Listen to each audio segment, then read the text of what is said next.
അന്താരാഷ്ട്ര ബഹിരാകാശ നിലയത്തിലും ഒളിമ്പിക്സിന്റെ ആവേശം.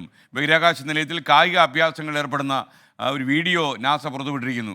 യഥാർത്ഥത്തിൽ ബോയിങ് സ്റ്റാർലൈനറിലെ തകരാറ് മൂലം മടക്കയാത്ര മുടങ്ങിപ്പോയ സുനിത വില്യംസും നാസ പുറത്തുവിട്ട ഈ വീഡിയോയിലുണ്ട് എന്നതും കൗതുകമാണ്.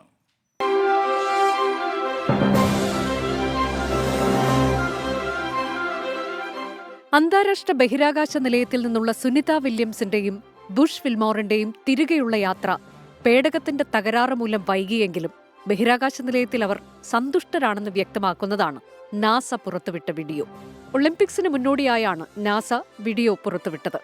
സീറോ ഗ്രാവിറ്റിയിൽ ആസ്ട്രോനോട്ടുകൾ കായിക ഇനങ്ങൾ അവതരിപ്പിക്കുന്നതിന്റെ രസകരമായ ദൃശ്യങ്ങളാണ് വീഡിയോയിലുള്ളത്.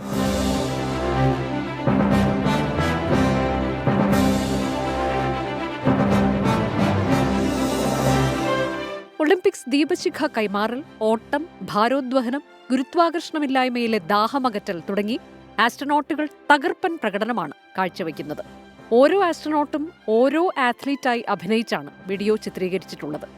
ഗുരുത്വാകർഷണമില്ലായ്മയിൽ ഈ പ്രകടനങ്ങൾ നടത്തുന്നത് അനായാസകരമാണെങ്കിലും ഭൂമിയിൽ അത് നടത്തുന്നത് സങ്കല്പിക്കാനാകുന്നതിനേക്കാൾ ദുഷ്കരമായിരിക്കുമെന്ന് ആസ്ട്രോനോട്ട് പറയുന്നിടത്താണ് വീഡിയോ അവസാനിക്കുന്നത്. We can't imagine how hard this must be to be such a world-class athlete doing your sports under actual gravity. So from all of us aboard the International Space Station to every single athlete in the Olympic Games.